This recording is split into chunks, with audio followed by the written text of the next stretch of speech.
আসসালামু আলাইকুম সকল সৌদি, কুয়েত, কাতার, বাহরাইন প্রবাসী ভাইয়েরা, আশা করি আপনারা সকলেই ভালো আছেন, সুস্থ আছেন। আলহামদুলিল্লাহ, আপনাদের দোয়া এবং ভালোবাসায় আমিও ভালো আছি। আজকে আমি একটি গুরুত্বপূর্ণ থাই লটারি লাস্ট পেপারের ভিডিও নিয়ে আসলাম। আমাদের সামনে যে খেলা হবে 16/4/2025 তারিখে, সেই খেলার জন্য লাস্ট পেপার বাইর হয়েছে। আমি পাওয়া মাত্র আমার YouTube channel Arif Thai lottery টিপসে এই লাস্ট পেপারগুলি ওপেন করে দিলাম। আপনারা এখন পর্যন্ত যে সকল প্রবাসী ভাইরা আমার YouTube channel Arif Thai lottery tips subscribe করেন নাই, তারা সকলেই আমার চ্যানেলটি সাবস্ক্রাইব করে রাখবেন। অনেকেই আছে আমার ভিডিও দেখে কিন্তু সাবস্ক্রাইব করে না। আসলে ভাই, সাবস্ক্রাইব করলে কি আপনাদের অনেক বড় কোনো ক্ষতি হয়ে যাবে? বরঞ্চ আমি তো কখনোই আপনাদের ক্ষতি দেখতেছি না।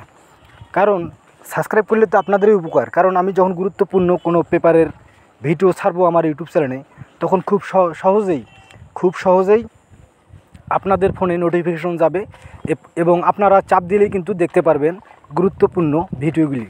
এজন্য আপনারা অবশ্যই আমার চ্যানেলটি Arif Thai lottery tips subscribe করে রাখবেন। আমার স্ক্রিনে যে পেপারগুলি দেখতেছেন, এই পেপারগুলি হলো লাস্ট পেপার। আমাদের সামনে যে খেলা হবে 16/4/2025 তারিখে, সেই খেলার জন্য লাস্ট পেপার বাইর হয়েছে। আমি ওপেন করে দিলাম।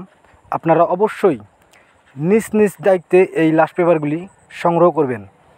স্ক্রিনশট অথবা ভিডিও ডাউনলোড করে এই লাস্ট পেপারগুলি সংগ্রহ করবেন।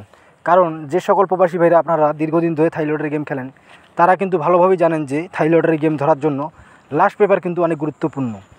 এই পেপারগুলি ক্যালকুলেশন করার পর কিন্তু থাই লটারি ডাউন অথবা 3 আপ দুটি গেমের জন্যই কিন্তু গুরুত্বপূর্ণ এই লাস্ট পেপার।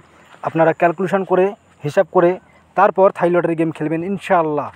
এই লাস্ট পেপারে গুরুত্বপূর্ণ তথ্য থাকে, সেগুলি ক্যালকুলেশন করার পর বাইর করতে হয়।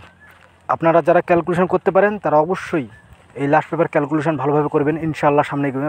সামনে গেমে ভালো কিছু হবে। আর আপনারা যারা এই ভিডিওটি দেখতেছেন, তারা সকলেই শুরু থেকে শেষ পর্যন্ত ফুল ভিডিও দেখবেন এবং নিজ দায়িত্বে এই লাস্ট পেপারগুলি সংগ্রহ করবেন। সকলেই ভালো থাকবেন, সুস্থ থাকবেন। আল্লাহ হাফেজ।